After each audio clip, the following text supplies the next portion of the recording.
सो अपने next part पे चल रहे हैं अब इंजन असेंबली डिज़ाइन पे। उसमें सबसे पहला कंपोनेंट है हमारा camshaft. Sorry, camshaft create करना है हमें। कैम शाफ्ट क्रिएट करने से पहले कैम शाफ्ट के बारे में डिटेल समझ लेते हैं कि एक्चुअल में कैम शाफ्ट होता क्या है। कैम शाफ्ट हमारा इंजन का कंपोनेंट है। उसका पर्पस क्या होता है, कोई बताए? सर जो हमारे पिस्टन होता है वो रोटेट करने के लिए। पिस्टन को रोटेट करता है कैम शाफ्ट। हाँ सर। सर कैमशाफ्ट जो होता है ना, वो जो वॉल्व की ओपनिंग और क्लोजिंग है ना, करेक्ट, वाल्व उसको की ओपनिंग और क्लोजिंग सिंक्रोनाइज करने करता के, है। हाँ, क्लोजिंग करने के लिए हम कैम शाफ्ट लगाते हैं। पहले बेल्ट चेन मैकेनिज्म पे कनेक्ट रहती थी, आज के टाइम पे हम सेंसर्स का यूज़ करते हैं जो ईसी यूनिट होती है। आपने देखा आज के टाइम की अगर आप कार को खोलोगे तो ऊपर एक यूनिट कवर लगा रहता है, हाँ और हाँ ईसी यूनिट उनके अंदर होती हाँ है। पूरा कवर होता है। जब आपकी कार जाती है तो वो ईसी यूनिट वगैरह भी उसको सेटअप करते हैं, वापस से वो सर्विसिंग के लिए जाती है। तो ईसी यूनिट क्या है, इलेक्ट्रिकल कंट्रोल यूनिट होती है वो। पहले टाइम पे क्या होता था, जैसे जैसे आरपीएम बढ़ते थे हमारे कार के, तो कैम शाफ्ट क्योंकि कनेक्ट क्रैंक शाफ्ट से कनेक्ट रहती थी, तो क्रैंक उतनी तेज घूमती थी, तो कैम शाफ्ट की भी अच्छा, ओपनिंग और crankshaft क्लोजिंग जो वेल की होती थी वो जल्दी होने लगती थी। जी। जिस वजह से क्या होता था, चार्ज जो होता था हमें ज़्यादा चाहिए होता तो आता था कम हमारे पास। इसी रीज़न की वजह से आजकल की कार्स में हमारा क्या लग गया है, ईसीयू यूनिट लग गई है। वो आप अपने आप सेंसर्स के रेस्पेक्ट में मॉनिटर करती है, आरपीएम और टॉर्क के रेस्पेक्ट में बेल टाइमिंग को रेगुलेट करती है वो। ठीक है, बहुत सारे पैरामीटर्स हैं उस पर बेस्ड रहती है वो। तो लेकिन ये हमारा एक पुराना ओल्ड टाइप का इंजन है जिसमें हमें कैम शाफ्ट की डिज़ाइन करनी है। अब कैम शाफ्ट की डिटेल क्या दे रखी है, आप जैसे देख सकते हो यहाँ पे पीछे की तरफ एक सिलेंड्रिकल हब है 70 डायमीटर का। उस पर कुछ ग्रूव्स कट हुए हैं, टीथ कट की डिटेल यहाँ दिखा रखी है, 4 की थिकनेस है, 40 का एंगल है, नंबर ऑफ टीथ भी दिखा रखे हैं, 20 टीथ है टोटल।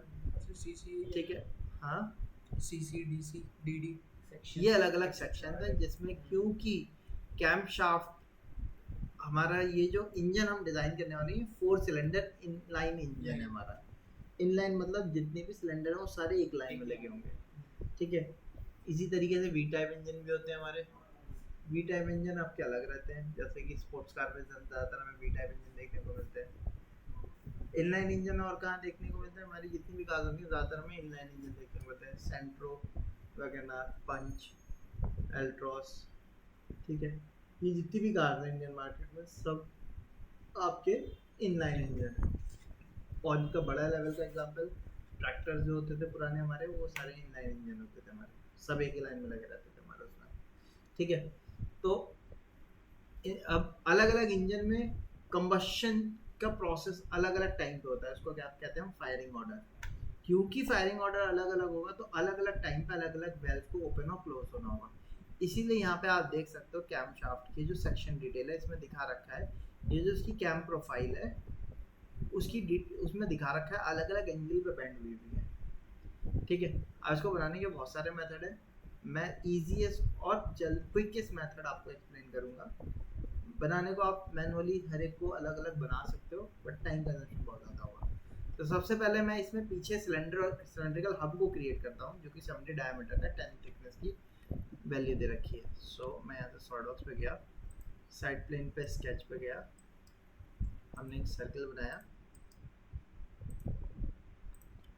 सर्कल को डाया दिया हमने 70 का, एग्जिट किया, फीचर पे जाके एक्सट्रूड कर दिया 10 की थिकनेस पे, ये वाले फेस के ऊपर स्केच पे गए।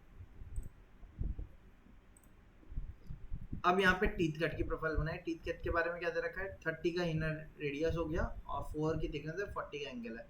तो यहाँ पे हमने एक सर्कल इनर वाला बनाया, यहाँ से एक सेंटर लाइन ली ऊपर की तरफ, लाइन से ऊपर टॉप पे कनेक्ट कर दिया, इसको कन्वर्ट कर दिया, इस लाइन को इस लाइन के रेस्पेक्ट में मिरर कर दिया हमने, ट्रिम पे जाके इनर एलिमेंट को ट्रिम कर दिया, नीचे वाले सर्कल को डिफाइन किया, रेडियस 30 का है, दोनों लाइंस के बीच में एंगल 40 डिग्री का है और पॉइंट टू पॉइंट डिस्टेंस 4 का है।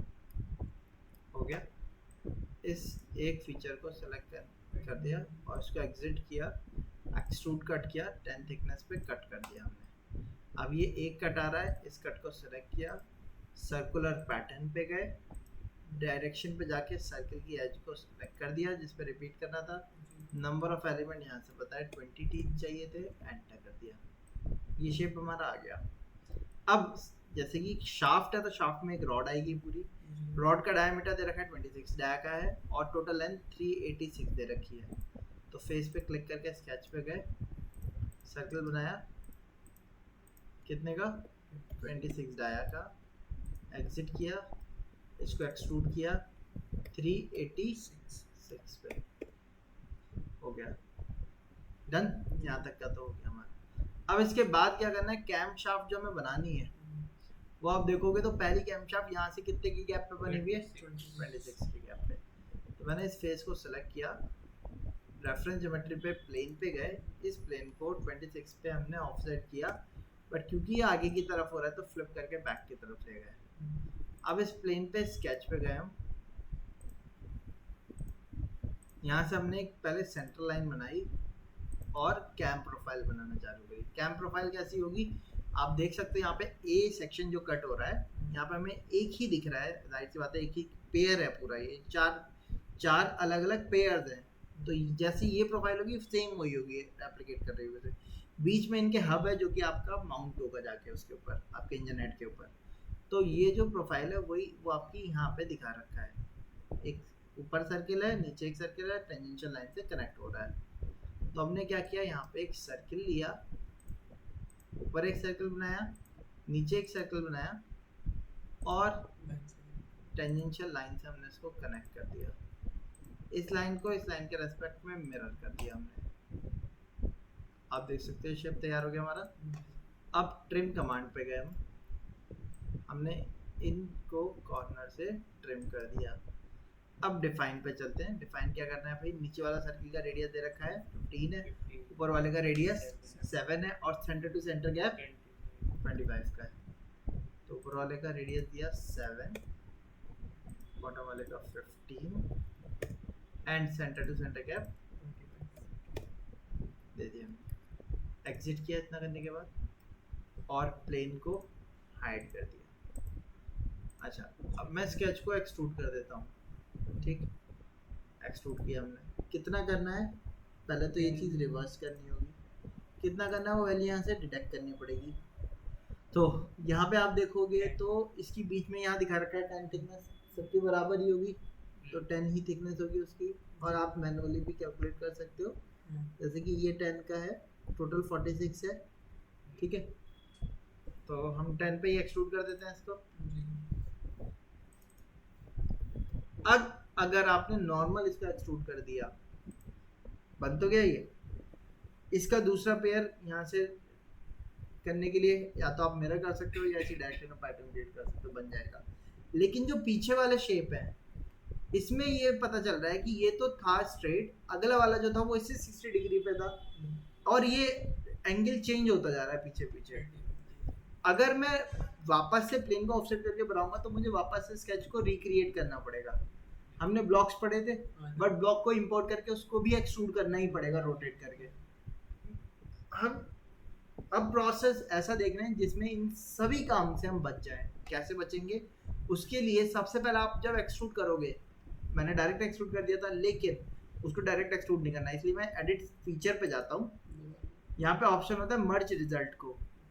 मर्ज रिजल्ट ऑन होने से क्या होता है, बॉडीज आपस में एक दूसरे के साथ कंबाइंड हो जाती है। हमने मर्ज रिजल्ट को कर दिया ऑफ और ओके कर दिया। इससे क्या हुआ आप देखोगे तो यहाँ पे सॉलिड बॉडी के नाम से 2 कंपोनेंट दिखाएगा, एक पीछे का पूरा बेस और एक आगे वाला हमारा जो आया था। ये दोनों को, इन दोनों को अलग क्यों रखा, क्योंकि मुझे रिपीट इसी बॉडी को करना है। अब जो फीचर मैं यूज करने वाला हूँ उसको हम कहते हैं डेटा माइग्रेशन, ठीक है। डेटा माइग्रेशन आपको यहाँ पे सॉलिडवर्क्स में मिलेगा। डेटा माइग्रेशन अगर नहीं मिल रहा तो आप यहाँ पे सॉलिडवर्क्स एड-इन में जाएंगे, यहाँ पे आपको नहीं मिल रहा तो यहाँ पे राइट क्लिक करेंगे, टैब्स में आएंगे, यहाँ पे आप देखोगे इन डेटा माइग्रेशन के नाम से मिल जाएगा नीचे। अब वो करने के तरीके बहुत सारे हैं, मैं आपको क्विकेस्ट मेथड और इजीएस्ट मेथड बता रहा हूँ जिसमें सबसे कम बर्डन हो आपके ऊपर। अब क्या करना है आपको, यहाँ पे आप देखोगे यहाँ पे एक ऑप्शन मिल रहा है हमें, मूव कॉपी बॉडी। अब क्योंकि ये फीचर को वर्क नहीं करेगा, ये किस पे वर्क करेगा, बॉडी पे। इसीलिए मैंने आगे वाले जो वाली प्रोफाइल थी आपकी कैम प्रोफाइल जो होती है उसको मैंने अलग सेपरेट बॉडी में क्रिएट किया था, उसके साथ कोई और चीज़ मर्ज नहीं की। अब यहाँ से मैंने क्या किया, मूव कॉपी बॉडीज में गया, इसको यहाँ से इक्वल क्या आ रहा है, आप नीचे आओगे यहाँ पे ऑप्शन होता है ट्रांसलेट रोटेट, आप इसको क्लिक करके ऑन करेंगे। ट्रांसलेट रोटेट में क्रिएट कॉपी आपने ऑन कर दिया। कितनी कॉपी चाहिए मुझे, यहाँ पे देखते हैं, 1 2 3 4 बना लें, बाद में उनके पेयर तो बना ही देंगे हम, ठीक है, क्योंकि पेयर तो एज इट इज है ना, तो वो तो इजीली बन जाएगा। तो पहले 4 बना लेते हैं यहाँ से, 1 2 3 और चाहिए। डायरेक्शन किस डायरेक्शन में चाहिए मुझे कॉपी, एक्स एक्सिस में, तो मैंने यहाँ से एक्स एक्सिस में ड्रैग किया। वो ज़्यादा कॉपी दिखा रहा है बट उसका कोई इशू नहीं है, वो अपने आप गायब हो जाएंगी। 3 कॉपी और चाहिए, एक तो है पहले से। गैपिंग डिस्टेंस वो ड्राइंग से ही देखनी होगी हमें, गैपिंग कितनी की है भाई, आप यहाँ से देखो, यहाँ से एंड तक, इसके इस वाले एंड तक का डिस्टेंस कितना दे रखा है, 72, और इससे पिछले वाले के एंड तक का डिस्टेंस कितना दे रखा है, 158 में से 72 घटा दिए, कितना आएगा, 86 है ना। सो कॉपी का डिस्टेंस हमने निकाल लिया, वो डिस्टेंस यहाँ रख दो 86 और ओके करो। आप देखो ये आ गए। अब लेकिन ऐसे नहीं चाहिए ये मुझे, वापस से मैं मूव कॉपी रोटेट बेस पे गया, अब कॉपीज को ऑफ किया क्योंकि अब कॉपी नहीं चाहिए। पहला वाला तो एज इट इज चाहिए, सेकंड वाले को सेलेक्ट किया, रोटेट करना है। अब देखो जब हम कॉपी कर रहे थे तो एक्स वाई जेड एक्सिस में डायरेक्ट कॉपी कर सकते थे, ये कॉपी या रोटेट जो करता है वो सेंट्रॉइड के रेस्पेक्ट में करेगा बॉडी के। अब अगर मैं इसको यहाँ से जेड इसमें घुमाऊं एक्स एक्सिस के रेस्पेक्ट में, तो आप देखो ये तो ऑफ हो जाएगा, इससे ऑफ सेंटर हो गया ना। क्या ऐसा चाहिए मुझे, नहीं। तो मैं वापस से मूव कॉपी बॉडी पे जाऊंगा, कॉपी को ऑफ करूंगा, बॉडी टू रोटेट में सेलेक्ट किया बॉडी को, लेकिन यहाँ पे ट्रांसलेट होता है, ट्रांसलेट को तो कर दिया ऑफ, यहाँ से रोटेट को एक्सपेंड किया मैंने। रोटेशन को मैं सेंट्रल एक्सिस दूंगा, उसको देने के लिए मैंने यहाँ से शो हाइड आइकन पे जाके व्यू टेम्परेरी एक्सिस को ऑन किया। यहाँ पे आप देखोगे तो एक्सिस दिखा रहा है। अब रोटेशन पे जाके आप एक्सिस को सेलेक्ट कर दो, यहाँ से कर दिया सेलेक्ट। अब कितने डिग्री रोटेट करना है वो ड्राइंग के रेस्पेक्ट में देख लेते हैं। पहला वाला 90 था, दूसरा वाला उसके रेस्पेक्ट में 60 डिग्री दे दिया हमने। ओ यहाँ पे डिग्री लिखा 60, देखो रोटेट हो गया। कॉपी ऑफ कर देना वरना 2 कॉपी हो जाएंगी वहाँ पे उसकी, और ओके कर दिया, 60 डिग्री रोटेट हो गया। वापस से मूव कॉपी बॉडी पे गए, अब सेकंड वाली बॉडी को सेलेक्ट किया रोटेशन के लिए, फिर से वही एक्सेस दी। अब कितनी डिग्री इसको रोटेट करना है,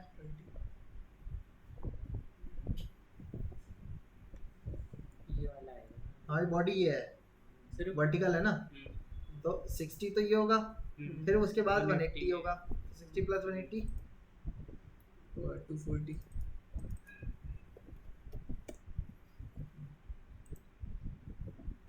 वापस से मूव कॉपी बॉडी पे गए, सेलेक्ट किया बॉडी को, रोटेशन एक्सेस कितनी, अब थर्ड वाला देख लिया, वो नीचे आ रहा है 180 हो गया। इनके एक और चाहिए, तो इसको सेलेक्ट किया, सारे एलिमेंट्स को सेलेक्ट कर दो, ये मतलब चारों उसको कॉपी ऑन किया। एक कॉपी और चाहिए, किधर, एक्स एक्सिस के रेस्पेक्ट में, ठीक है। गैपिंग कितनी की चाहिए, यहाँ से सर्च करते हैं आप। आगे का गैप 26 का है, पीछे का गैप 72, तो 26 में 72 में से 26 जाएगा, कितना बचेगा,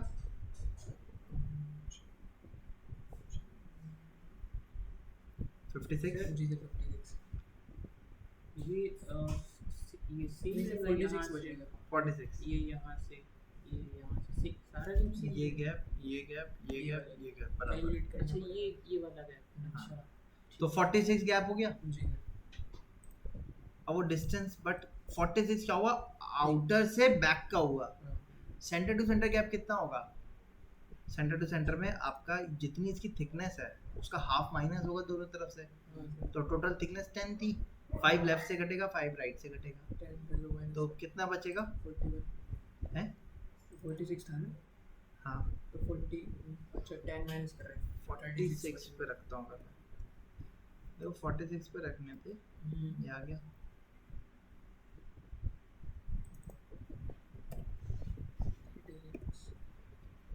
बट गैप कितना रखना होगा मैं 36 का 46 का गैप नहीं रखना होगा जी क्योंकि एंड टू एंड 46 होना चाहिए और वो डिस्टेंस अभी आपने देखा था मूव कॉपी रोटेट में किससे लेता है सेंटर टू सेंटर लेता है तो सेंटर टू सेंटर में 10 वैल्यू को आपको माइनस करके वैल्यू देनी पड़ेगी और अगर आपने बना दिया चेक करना आप इवैल्यूएट में जाओ यहाँ पे ऑप्शन होता है मेजर का मेजर पे गए फर्स्ट फेस मैंने ये वाला दिया रोटेट करके सेकंड फेस मैंने ये वाला दिया दोनों के बीच में गैप देखो कितना आ रहा है सही आ रहा है नहीं आ रहा तो यहाँ पे आप चेक कर सकते हो उसको अभी भी उसी दिखा रहा है रेडियस ओरिएंटेड है ना 46 सही तो आ रहा है हाँ यार सर बीच का नहीं दिखा रहा है जो हमें चाहिए था बीच का तो नहीं दो फेस के वो बीच तो हमने में दे दिखा दिया रहा है ये।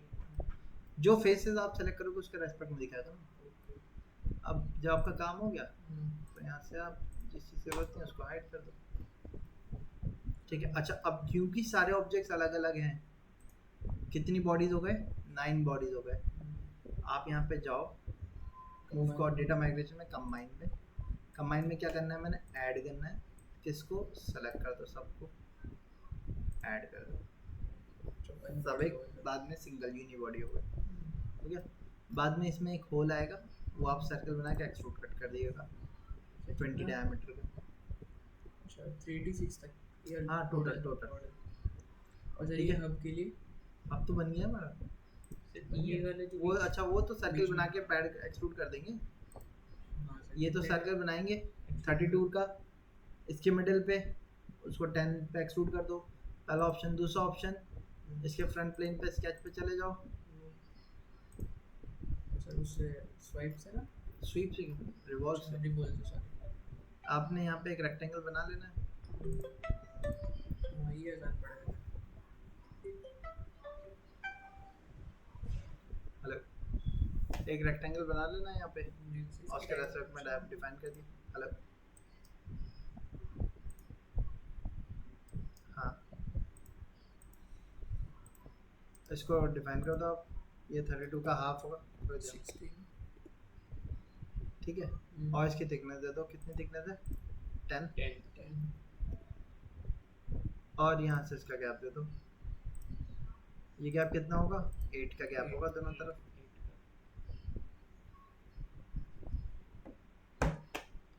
ठीक है और इसको भी पैटर्न कर लो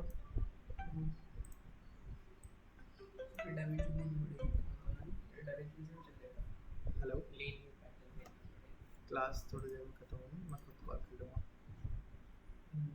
डायमेंशन गैपिंग 86 की ठीक है रिवर्स साइड किया और नंबर ऑफ एलिमेंट बताया 4 ओके कर दो एग्जिट किया रिवॉल्व इस एक्सेस के अबाउट ओके कर दो ठीक है जी बस तो कैम शाफ्ट तैयार हो जाएगी यस